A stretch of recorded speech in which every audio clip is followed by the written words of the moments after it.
Senhor, como nós lemos em Efésios hoje, o Senhor se revelou a cada um de nós o mistério da sua vontade, ó Deus, que é unir todas as coisas ao seu Filho Jesus.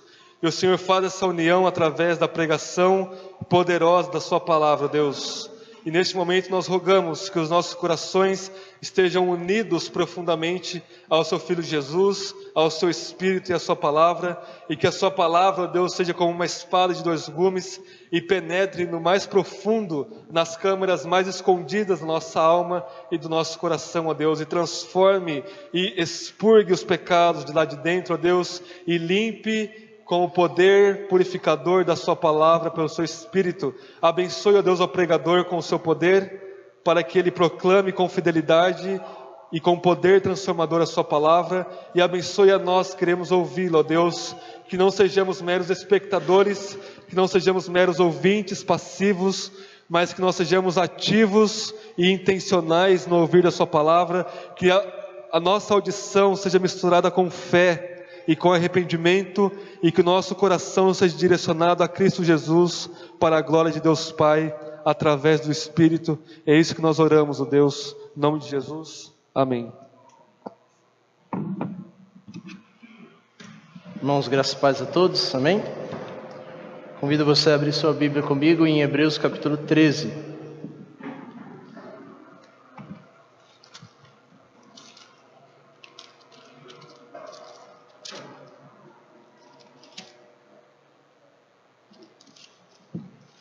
Hebreus capítulo 13, nós vamos ler os versos 1 a 6.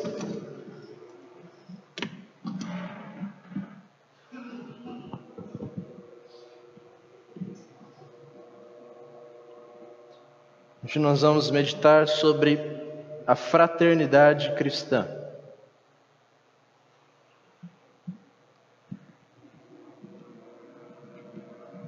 Hebreus capítulo 13, versos 1 a 6.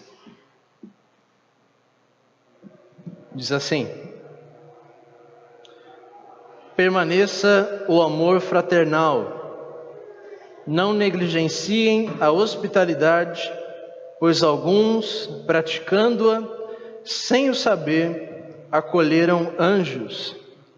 Lembrem-se daqueles que estão presos, como se estivessem presos com eles, daqueles que sofrem maus tratos, como se com efeito vocês mesmos em corpo fosseis maltratados.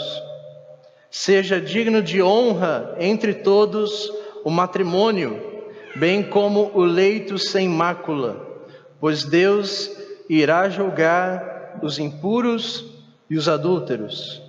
Seja a vossa vida sem avareza, contentai-vos com as coisas que tendes, porque Deus disse: de maneira alguma te deixarei, nunca, jamais te abandonarei. Assim, poderemos afirmar com confiança: o Senhor é o meu auxílio, não temerei o que me pode fazer o homem. Vamos orar. Pai, diante de nós está a sua palavra, nós a lemos, suplicamos agora que o Senhor fale conosco, como já oramos, que o Senhor faça o seu nome grande essa noite, e nos dê a graça, ó Deus, de ouvir atentamente a sua palavra, e de praticar a sua palavra com alegria em nosso coração, para a glória de Cristo Jesus, e para o bem do seu povo. Humildemente nós pedimos mais uma vez em Cristo Jesus. Amém.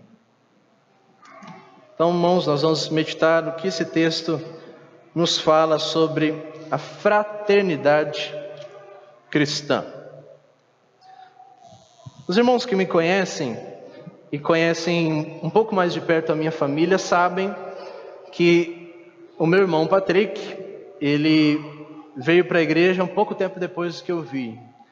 Eu vim por volta de agosto de 2013 e meu irmão ele veio para essa igreja aqui por volta de 2015.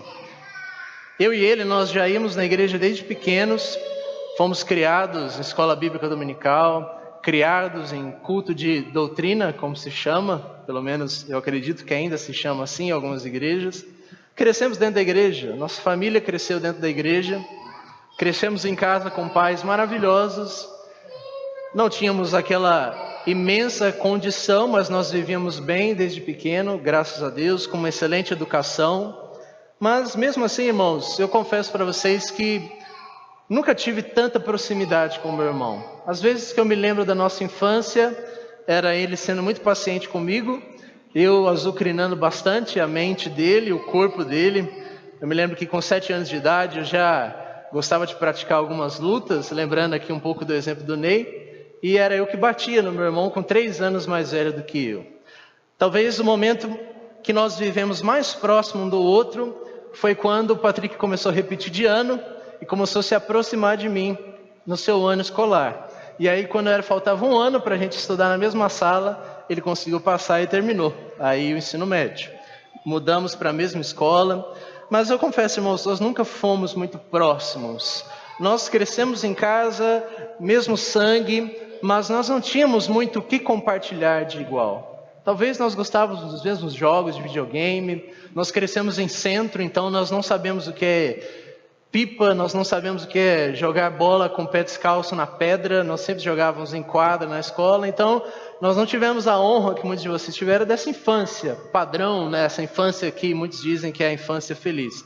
A nossa casa foi videogame, computador, então a gente sempre tinha um fone, a gente não conversava, a gente não trocava ideias.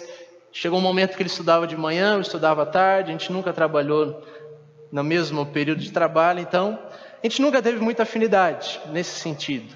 Claro que nós tínhamos muita amizade, mas não era algo muito próximo.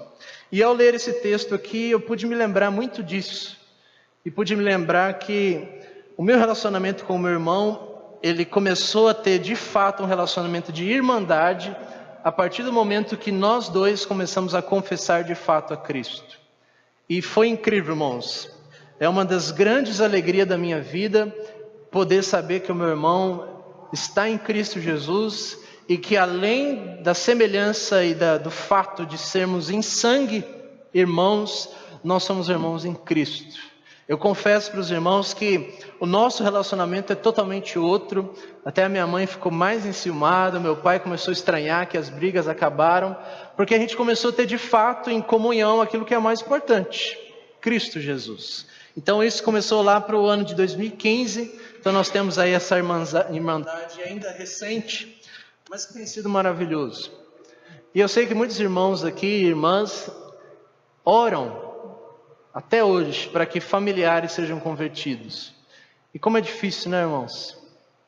Nós sabemos que aquela pessoa faz parte da nossa família, é do mesmo sangue, mas que existe uma barreira, que você não consegue de fato e em verdade se comunicar com aquela pessoa em integridade. Sempre existe uma barreira que separa vocês. Isso é muito triste. E é por isso que nós devemos encorajar sempre vocês a orarem, porque o Senhor faz essas coisas e é maravilhoso para nós. Diante de nós temos um texto que fala sobre isso. A expressão no verso 1 diz: permaneça o amor fraternal. E a palavrinha aqui no português, fraternal, é a tradução para a palavra grega Filadélfia, que significa amor de irmão, Adelphos, amor de irmão. É muito interessante a forma como o autor aos Hebreus ele pretende encerrar a carta. Se vocês forem notar, nós gastamos muitos meses aí na parte densa e doutrinária da carta, mas a partir do capítulo 13, o apóstolo aqui ele tem algumas exortações genéricas para dar para aqueles irmãos. Então, à medida que você ouve o sermão, eu gostaria que você pensasse consigo, diante de tudo que você já ouviu de doutrina da carta aos Hebreus, o que você gostaria ainda de dizer para aqueles irmãos? Quais são as palavras finais, as exortações finais, que talvez não tenha ficado claro ao longo da exposição e que você desejaria aplicar naquela igreja? Essas são as palavras que este pastor, este apóstolo, nós não sabemos exatamente quem é, nós só temos alguns indícios, mas de fato é a palavra de Deus para nós.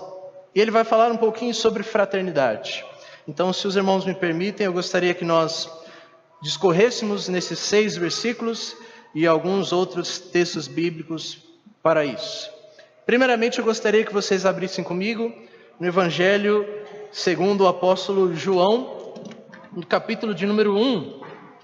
Eu gostaria de ler alguns textos bíblicos e mostrar para cada um de vocês qual é o fundamento da fraternidade cristã.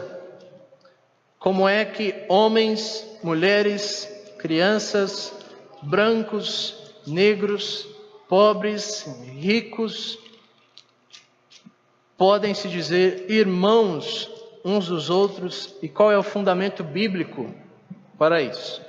Então, João capítulo 1, versos 12 a 13, diz o seguinte, o apóstolo: mas a todos quantos o receberam, ele lhes deu o poder de serem feitos filhos de Deus, a saber, aqueles que creem no seu nome. Esses não nasceram do sangue, nem da vontade da carne, nem da vontade do homem, mas da vontade de Deus. O texto é muito claro em falar sobre aqueles que nasceram de novo, aqueles que são verdadeiramente convertidos. Como é que eles se tornam filhos de Deus? O verso 12 diz que à medida que eles recebem a Cristo, e aqui não é aquele mero aceitar que nós estamos acostumados nas igrejas evangélicas, a ideia de receber é receber por inteiro na sua vida, abraçar como seu maior tesouro o Filho de Deus. A esses, o Filho de Deus concede o poder ou a autoridade, o direito de fato de serem chamados e feitos filhos de Deus, pois creem no seu nome. No verso 13, o texto que todo bom calvinista gosta, diz como é que eles se tornaram filhos de Deus antes de receberem a Cristo. O texto diz que estes que receberam a Cristo não nasceram do sangue, não nasceram da vontade da carne, nem da vontade do homem, mas de Deus. Conclusão: todos aqueles que são filhos de Deus, todos aqueles que de fato e em verdade receberam o Filho de Deus, não nasceram do sangue. O novo nascimento, a conversão, não vem por descendência de família, não vem por sangue. O novo nascimento não se repassa de pai para filho, nem de mãe para filho, nem de irmão para irmão, nem de avô para neto. E muitos de vocês sabem bem disso, porque vocês mesmos têm familiares que, não importa o quanto vocês preguem para eles, eles ainda não se convertem. O texto ainda diz: não nasceram da vontade da carne ou das paixões, ou então da própria vontade de um homem desejar a conversão de outro. Não depende de nenhum homem, de nenhuma vontade ou nenhum esforço da carne. A conversão não vem do esforço humano. A conversão também não vem da vontade do homem. Como eu já disse, não é um homem que escolhe, nem mesmo seu próprio pai pode escolher a conversão da sua filha. Ele não pode fazer nada com relação a isso. A única coisa que lhe cabe é pregar a palavra de Deus. O texto do verso 13 diz que aqueles que nasceram de Deus, que são feitos filhos de Deus, nascem por causa da vontade de Deus. De fato, se existe um homem, uma mulher que respira para Cristo, esse respirar veio da própria vontade de Deus. A vontade de Deus estabelecida antes da fundação do mundo, de que aquele homem, aquela mulher, aquela criança seria um filho de Deus. Deus assim determinou, e o homem, através do seu sangue, nada pode fazer. através do seu esforço da carne nada pode fazer, e nem apenas o esforço total do homem nada pode fazer, somente Deus pode determinar quem são seus filhos. O que nós podemos aprender com isso, irmãos? Nós olhamos esse texto e nós temos a tendência de olharmos num sentido muito individualista. E de fato o texto diz sobre indivíduos que recebem. Portanto, se eu compreendo que eu recebi a Cristo de fato e em verdade, e isso veio por causa do poder e da vontade de Deus, eu sou um cristão, eu sou um filho de Deus, eu sou um membro do corpo de Cristo. Mas isso também significa que aqueles meus irmãos e irmãs que estão comigo na caminhada cristã, estão caminhando comigo porque Deus assim o quis, não é? Se existe um irmão de fato, verdadeiramente convertido, que está caminhando a mesma caminhada que eu, que nasceu na mesma época que eu, que mora na mesma cidade que eu, talvez até no mesmo bairro, isso não é coincidência, irmãos.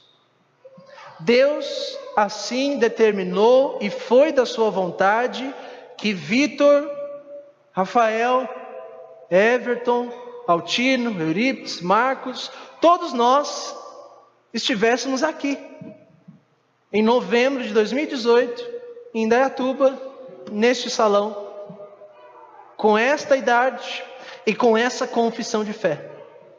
Deus assim determinou, é a sua vontade. Em outras palavras, Deus escolheu quem seria o seu irmão. É algo que nós não fazemos quando nós nascemos. Nós não escolhemos irmãos ou irmãs. Nós não escolhemos pai, mãe.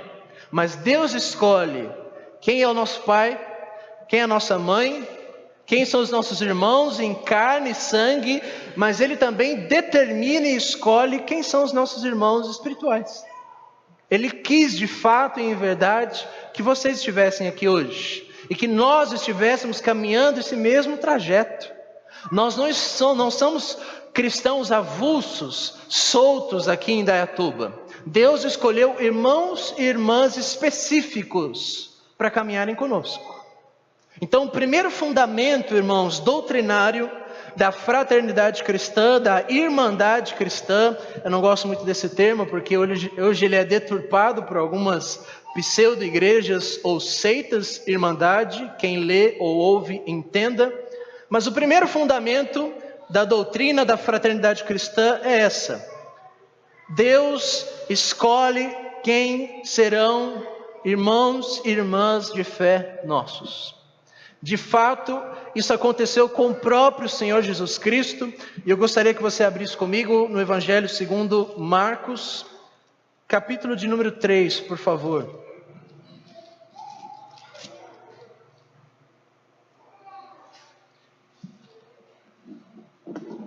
Vamos ver o que João Marcos relata sobre Cristo e a fraternidade cristã.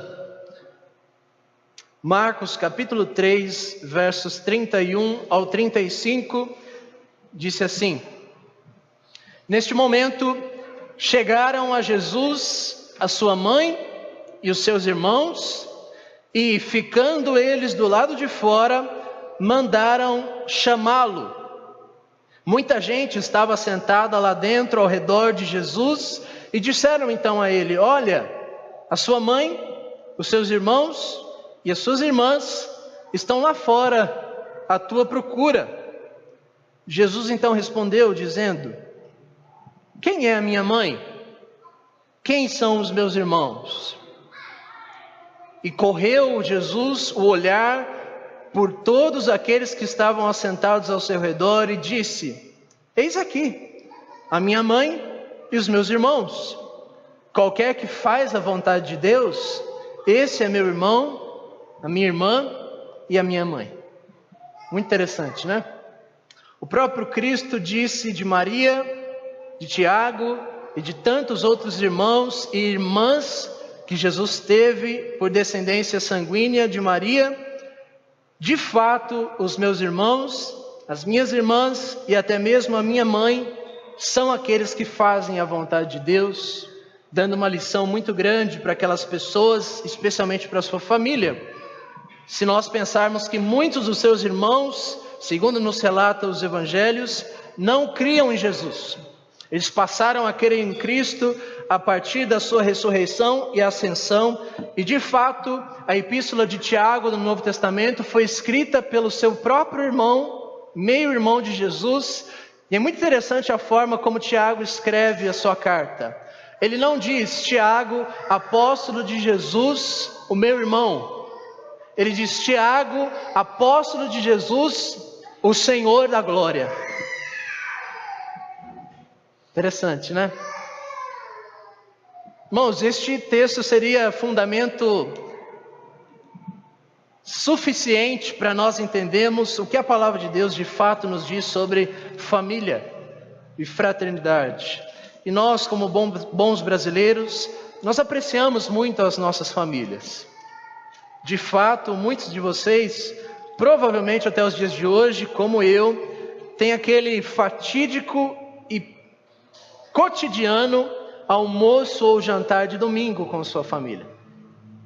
Quantos de nós aqui amamos os nossos familiares, fazemos tudo por eles? Isso não é errado, irmãos.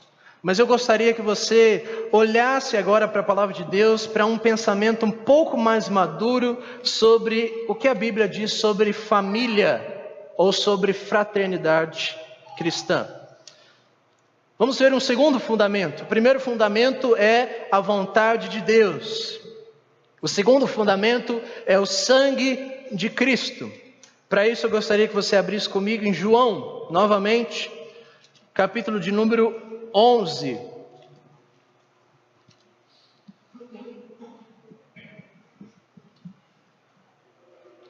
Então, a primeira coisa que nós vimos, Deus constrói uma família que é a igreja a partir da sua vontade, e só faz parte dessa família aqueles que fazem a vontade de Deus. O segundo fundamento essencial para ser filho de Deus, irmão de Cristo e parte do corpo de Cristo, está aqui em João, capítulo 11. Vamos ler os versos 47 em diante. João 11, 47 em diante diz: Então, os principais sacerdotes e os fariseus convocaram o sinédrio e disseram: Que estamos fazendo, uma vez que este homem opera muitos sinais? Se nós o deixarmos impune, todos crerão nele. Depois virão os romanos e tomarão não só o nosso lugar, mas a própria nação de Israel. Caifás, porém, um dentre eles, que era sumo sacerdote naquele ano, os advertiu dizendo: Vocês não sabem de nada e nem consideram que convém que morra um só homem pelo povo, para que não venha perecer toda a nação. Ora, ele não disse isso de si mesmo, mas, sendo ele sumo sacerdote naquele ano, acabara de profetizar que Jesus estava para morrer pela nação, e não somente pela nação de Israel, mas também para reunir em um só corpo os filhos de Deus espalhados pelo mundo. O que esse texto nos ensina? Que Cristo morre não apenas pela nação de Israel de uma forma figurada, mas ele morre com um propósito, que é reunir em um só corpo todos os filhos de Deus que estão espalhados pelo mundo. Em outras palavras, irmãos, o que o texto nos ensina é o seguinte: Cristo comprou irmãos e irmãs para você com o preço do seu sangue. Como é que Jesus te dá irmãos e irmãs para o benefício da sua caminhada? Com seu sangue. Cristo nos dá amizades que valem sangue, para que essas amizades, esses irmãos, esses outros filhos de Deus, não andem dispersos, mas andem reunidos, e isso é a igreja. Jesus derrama o seu sangue e a igreja é o produto que ele compra, os filhos de Deus que estavam espalhados e agora estão reunidos em um só corpo. Portanto, o irmão que está do seu lado, a irmã que está do seu lado, se de fato é um convertido em Cristo, foi comprado pelo sangue de Jesus, e não apenas isso, mas foi comprado para você. Você tem que ter isso em mente. Não foi comprado apenas para Deus. Cristo comprou esse irmão, essa irmã, como um presente para você, para ser o seu irmão, a sua irmã, para que vocês caminhem juntos. Isso mostra um pouco para nós da fraternidade cristã. Essa ideia de Deus estar construindo uma família, e nós temos esse ensino ao longo de toda a Escritura. Eu trouxe aqui para todos vocês a nossa confissão de fé, batista de 1689. Vocês vão notar, se vocês olharem em casa, se vocês já não tiverem decorado, no capítulo 26, é o capítulo que fala sobre a igreja. Toda a confissão doutrinária sobre o que é a igreja está no capítulo 26. Mas um leitor atento da confissão vai notar que no capítulo seguinte, capítulo 27, ele ainda está falando sobre a igreja. Ele fala sobre a comunhão dos santos. E a pergunta é, por que ele fez 2 capítulos para falar da igreja? Um capítulo 26 para falar da doutrina da igreja e um capítulo 27 para falar da prática de vida da igreja, a comunhão. Sabe por quê? Por causa disso. Porque nós sabemos o que é a igreja, nós crescemos na igreja, mas muitas vezes nós não sabemos o que é comunhão. Nós vamos à igreja, somos membros de igreja, temos compromissos e atividades na igreja, carteirinha da igreja, certificado de batismo do filho, de apresentação do filho, mas ainda talvez falte compreender o que de fato é a igreja, a comunhão dos santos. De fato, nós vivemos numa sociedade, irmãos, que a igreja ela não passa de um clube, onde você vai para uma igreja que mais agrada aos seus olhos, uma igreja que mais mostra afinidade. Então, o jovem hoje, ele busca uma igreja que tenha muitos jovens. Se é um jovem que gosta de bastante atividade, ele vai para uma igreja que tenha muita atividade. Se você é um senhor, uma senhora, você vai para uma igreja, hoje em dia, que tenha pessoas nessa faixa etária. Você não quer uma igreja só de jovem Zé Ruela, entre aspas. Você quer afinidades. Você acredita, nos nossos dias é assim, que igreja é onde você vai para dialogar com as suas afinidades, é um clube de amigos e de amigas, e não de fato a fraternidade de pessoas que estão envolvidas em torno da morte de um homem. Que ainda que essas pessoas não tenham afinidade nenhuma, como é o caso de alguns entre nós aqui, nós não temos afinidades, nós não gostamos da mesma coisa, torcemos para times diferentes, temos esposas totalmente diferentes, criamos filhos às vezes diferentes, ainda que buscando a essência da palavra de Deus.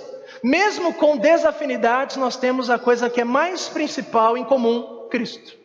É por isso que nós estamos aqui nessa igreja, por causa de Cristo, não por causa da forma do louvor, não porque tem café depois do culto, não porque a igreja tem muitas atividades. Nós estamos aqui por causa do elemento unificador, que é Cristo e o seu sangue. É por isso que após o capítulo da confissão do número 27, os autores da confissão, a partir do capítulo 28 ao 30, falam sobre batismo e ceia. Porque o batismo é a forma de entrada na igreja e a ceia é a forma de se manter, de manutenção da sua fé na igreja. Isso é muito interessante. E que coincidência de Deus, nós termos a ceia logo após esse culto. Eu espero que nós possamos comungar da ceia nesse momento simbólico, ilustrativo, de uma forma um pouco mais apropriada, mais íntima, mais ligada à fraternidade cristã. Mas de fato, vamos ao texto. Hebreus capítulo 13, se você não está com ele aberto, por favor, abra imediatamente. Capítulo 13, verso 1.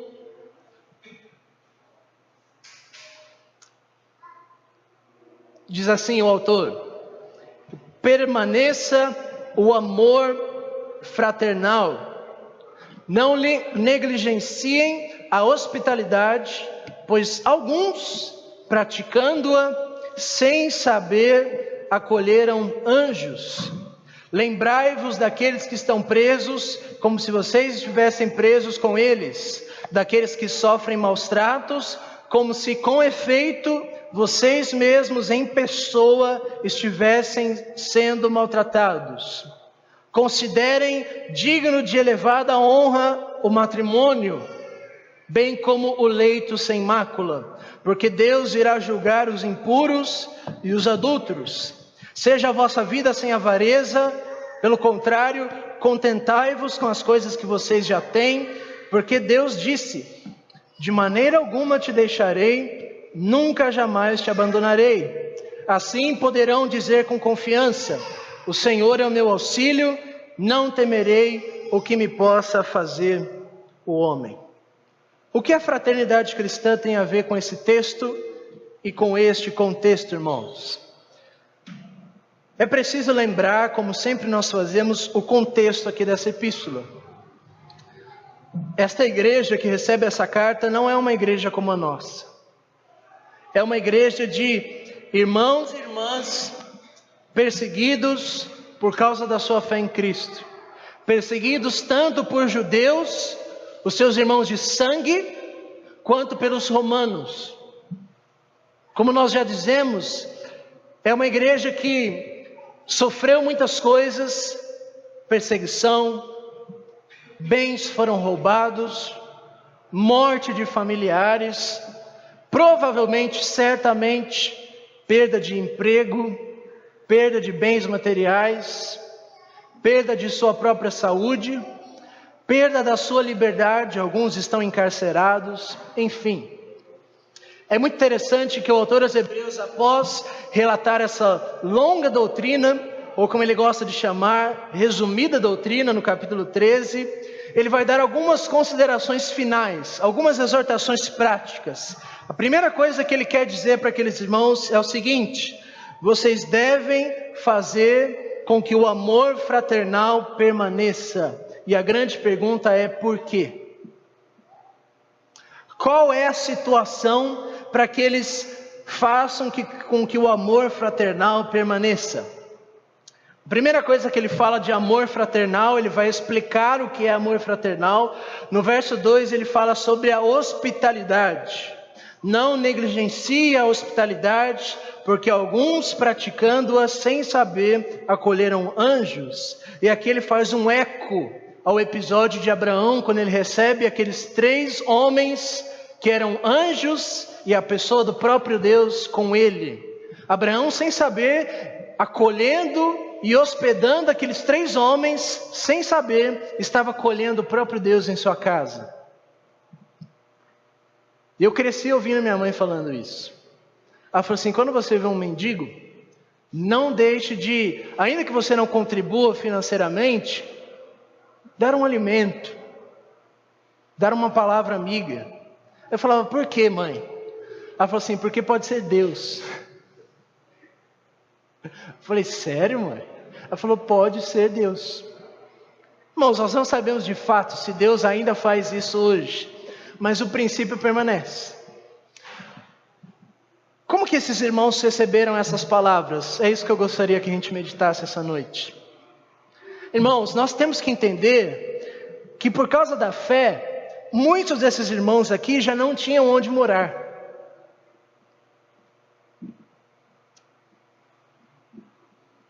Não tem onde morar mais. Quais são os casos possíveis? Diversos.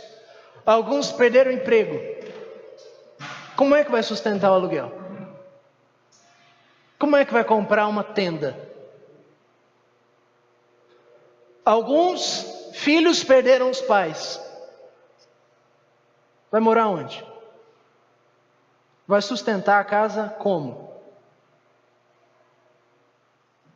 Alguns perderam a casa, roubada, destruída, queimada por judeus e romanos, por causa da fé em Cristo. Então eles vão morar onde? que o autor aos Hebreus está ensinando? Olhem para os seus irmãos e irmãs. Vocês devem hospedar os seus irmãos. Onde? Na sua casa.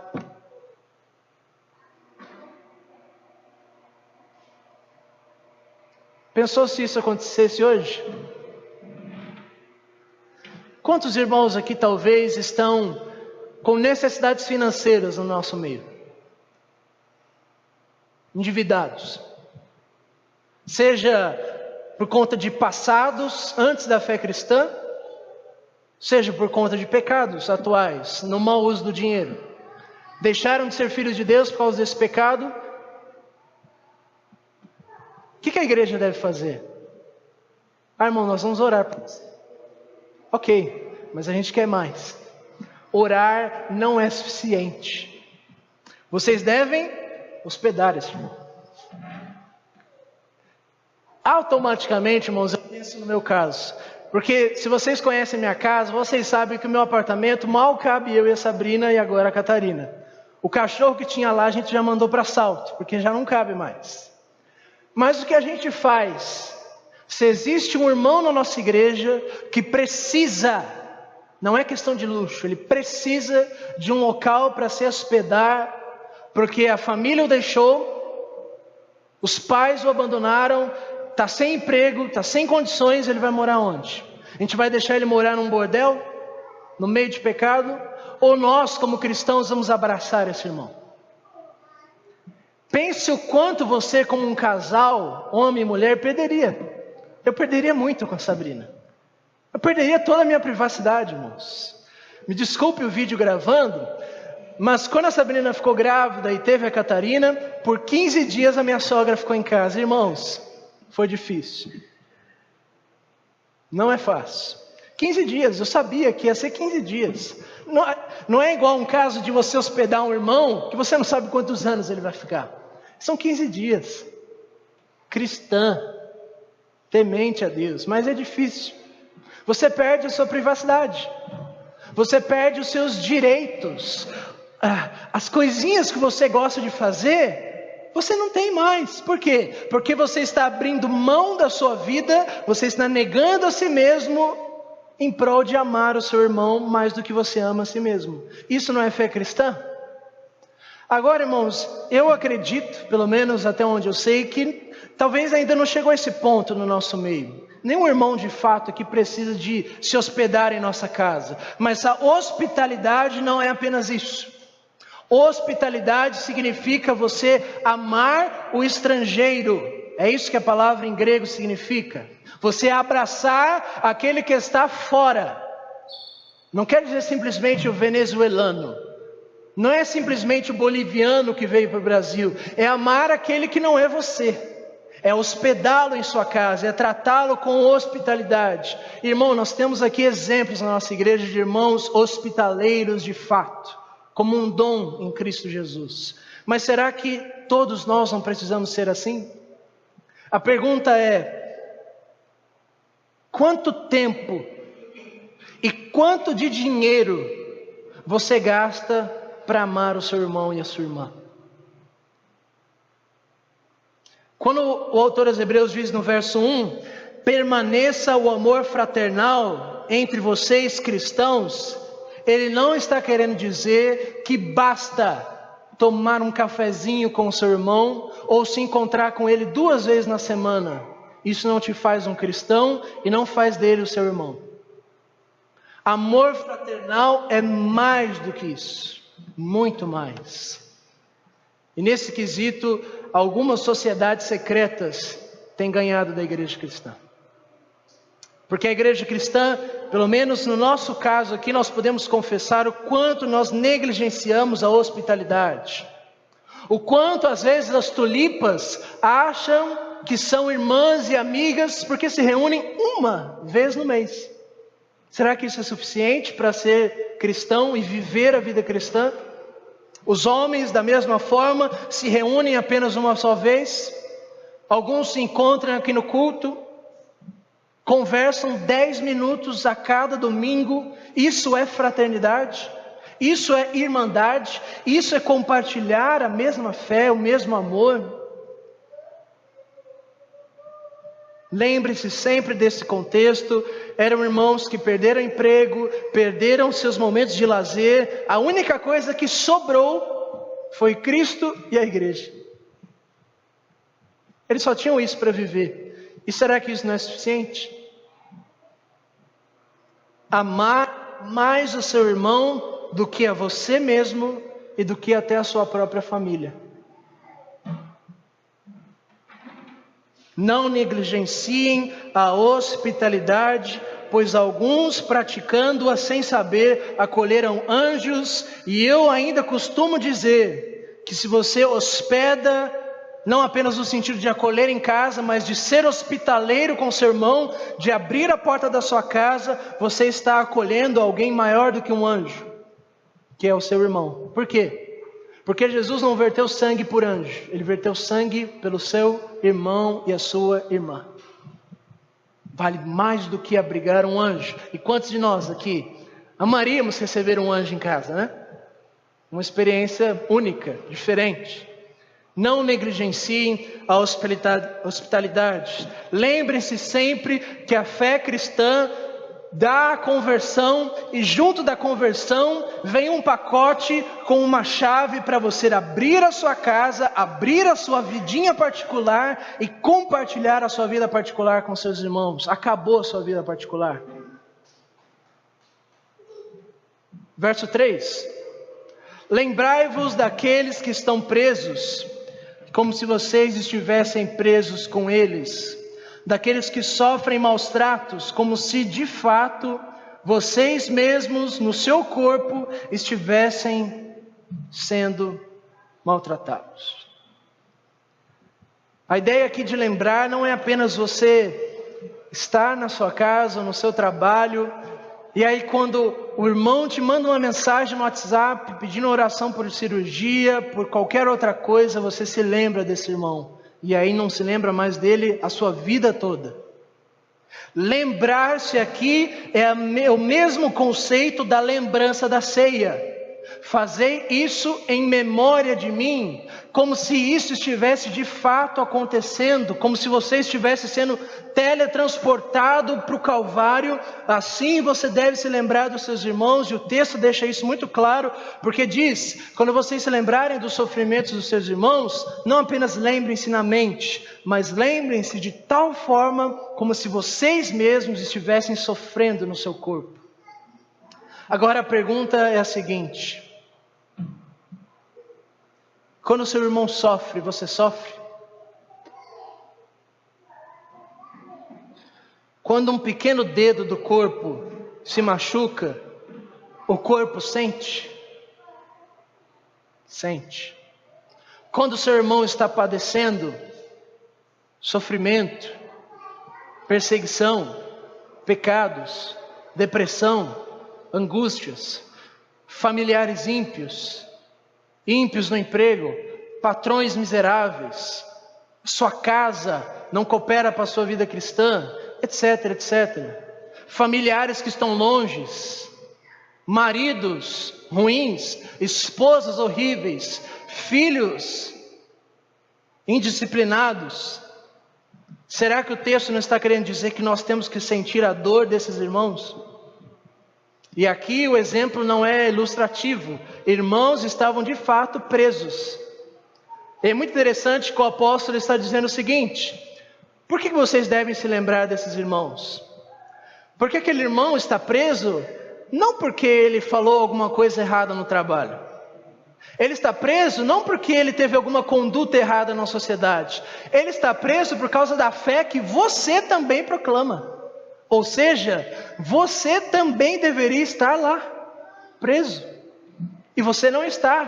Portanto, o mínimo que você deve fazer é se lembrar. Como que nós nos lembramos? Aqui os exemplos eram diversos. Orações. Nós temos exemplos em Atos dos Apóstolos. Quando o apóstolo Pedro estava preso, a igreja estava o quê? Cultuando e fazendo compras. A igreja estava orando por Pedro. De fato, inclusive o próprio apóstolo Pedro, quando ele foi liberto da prisão, ele não pensou o seguinte: agora eu vou tirar uma férias, porque ficar preso aqui esses dias foi difícil. Vou para os Estados Unidos. Não, eu vou para a igreja. Aqueles irmãos estão orando por mim. E eu vou dar uma boa notícia para eles. Presos, maltratados, sofrendo. Como nós ouvimos a pregação do nosso irmão William, no capítulo 10 de Hebreus, muitos desses irmãos iam levar alimento na cadeia, sabendo que se eles levassem aqueles alimentos, eles não iriam voltar. Eles seriam presos juntos. E aí? Deixa o irmão morrer de fome ou leva o alimento e se coloca junto com ele na prisão? Irmãos, eu sei que a cara de vocês mostra o quão pesado são essas palavras, porque de fato são. Mas são palavras que vêm de Deus para o nosso coração. Porque o que a Escritura está pedindo de nós não é nada demais. O que a Escritura estava pedindo deles era muito. O que Deus está pedindo de nós hoje é tão pouco. Não tem ninguém preso, ninguém perdeu familiar por causa da fé, ninguém está desempregado por causa da fé, ninguém está padecendo fome, ninguém está com enfermidades, está todo mundo aqui vivendo bem. Uns se casaram, outros estão nos Estados Unidos, outros nasceram seus filhos. Que vida maravilhosa o Senhor nos deu. E a única coisa que Ele pede é: sejam hospitaleiros, incluam seus irmãos na vida de vocês. Vocês são uma família. Pare de viver a sua vidinha em casa 6 dias na semana e de se lembrar do seu irmão apenas 2 horas no culto. Se é assim, qual é o sentido de nós morarmos no céu? Será que nós vamos lá construir uma propriedade particular no céu? Eu vou comprar esse terreno, vou colocar uma grade e os irmãos eu só dou aí de longe, assim ó. Será que vai existir terreno particular no céu? Casa própria? Eu acredito que não, irmãos. Vamos seguir o texto, verso 4, estamos encerrando. Digno de honra entre todos seja o matrimônio, bem como o leito sem mácula, porque Deus julgará os impuros e os adúlteros. Irmãos, quando eu li esse texto, eu fiz a seguinte pergunta para Deus: Deus, o Senhor está falando aqui de fraternidade cristã, por que o Senhor foi falar de casamento no meio aqui? Tem muitos motivos. Primeiro, que nós lembramos que o nosso cônjuge, antes de ser nosso cônjuge, é um irmão e uma irmã em Cristo. Segundo, você recebeu irmãos na sua casa, pelo menos você achava que eram irmãos. O que o texto está insinuando para nós aqui é que muitos desses irmãos que hospedaram pessoas em casa tiveram problemas familiares no seu casamento. Talvez, inclusive, muitas dessas pessoas que se hospedaram lá, talvez não convertidas de fato e em verdade. Pensando no exemplo aqui de José e da esposa de Potifar, talvez caírem em pecado de adultério com a esposa daquele irmão que recebeu na sua casa. Não pode ser alguma coisa nesse sentido? O autor escreve esse texto dizendo: vocês que agora estão morando com os outros irmãos, considerem como maior honra o matrimônio e o leito sem mácula. Deus não apenas diz que você deve hospedar o seu irmão, mas Ele também diz para o seu irmão como ele deve se hospedar na sua casa. Não é porque é irmão que a esposa do seu irmão é sua esposa. Irmãos, como pode pessoas padecendo perseguição e sofrimento caindo em pecados de adultério? Pode, porque nós somos assim. Nós somos esse tipo de pessoas, pecadores assim. Deus julgará os impuros, palavra para fornicadores e para os adúlteros. Deus julgará esses tais. Digno de honra entre todos seja o matrimônio. Por fim, versos de números 5 e 6. Seja a vossa vida sem avareza, contentai-vos com as coisas que vocês já têm, porque Deus disse: de maneira alguma te deixarei, nunca jamais te abandonarei. Assim vocês poderão dizer com confiança: o Senhor é o meu auxílio, não temerei o que me pode fazer o homem. 2 citações do Antigo Testamento. O verso 5 faz a citação de Josué, capítulo 1, e o verso 6 faz a citação do Salmo 118. Por quê? O ensino principal é: vocês devem se contentar com o que vocês têm. Eles já tinham pouco. Se contentem com isso. Não fiquem tristes por causa da perseguição da fé, porque vocês perderam casas que vocês lutaram tanto para conseguir essas casas, carros, bens particulares. Não fiquem pensando nessas coisas. Seja a vossa vida sem avareza, contentai-vos com aquilo que vocês já têm, porque Deus disse duas coisas. Primeiro, não te deixarei, nunca jamais te abandonarei. Quando que Deus disse isso? Para Josué. Qual era o contexto? Eles eram peregrinos no deserto. Não tinham bens, não tinham casas, não tinham carro, não tinha salão para a igreja, tinha um tabernáculo que eles desmontavam e montavam. Antes de assumir a posse da terra prometida, Deus disse: não confiem nos bens ou na terra, confiem em mim, que nunca, jamais deixarei e abandonarei vocês. Porque o que vale mais? Você negar a Cristo para manter a sua casa e os seus bens, ou abrir mão dos seus bens, dos seus familiares, para ficar com um bem mais valioso, que é Cristo. Ele nunca, jamais nos deixará, jamais nos abandonará. A outra citação, o Salmo 118, é o fatídico salmo que foi cantado quando Jesus entra em Jerusalém, e aqueles judeus estão com aquelas folhas, colocando aos pés do mestre e reverenciando o mestre. E vocês leram o Salmo 118 no início do culto, vocês viram como este é um salmo congregacional, as vozes se dialogam, eles conversam, é uma comunidade de fé que canta junto, e a única coisa que essa comunidade de fé está preocupada é em se prostrar diante do mestre que está passando. Só isso, é isso que o salmo ensina. E ele diz: o Senhor é meu auxílio, não temerei o que me pode fazer o homem. Aqueles irmãos estavam temendo o que os homens poderiam fazer com eles, o que eles poderiam roubar, que familiar eles poderiam matar, etc, etc, etc. Mas como Jesus disse, não temam aqueles que podem fazer mal para o corpo, antes temam aquele que pode lançar tanto o corpo quanto a alma no inferno.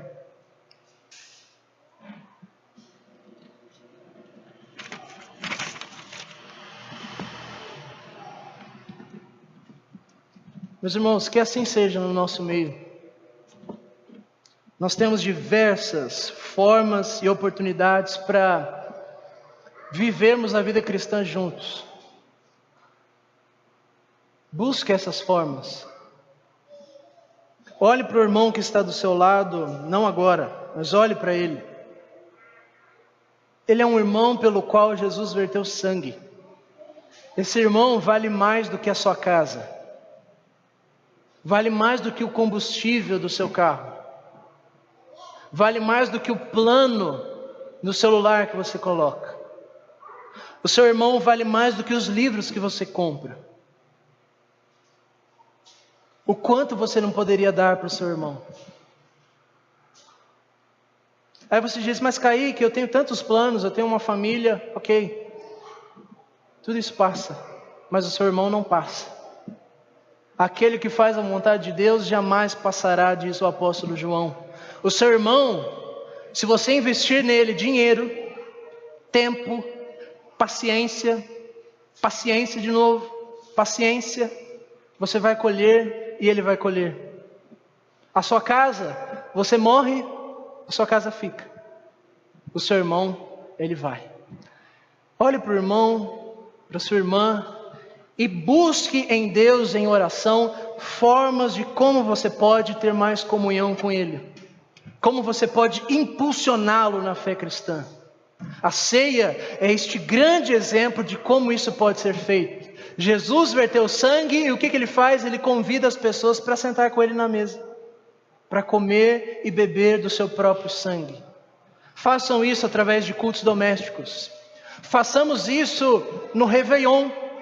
É uma oportunidade interessante para todos nós estarmos juntos, orarmos, meditarmos ao longo do ano. Façam isso nas casas de vocês. Convidem, se aproximem, conversem, orem, enfim. Que Deus nos oriente nesse sentido. Vamos orar.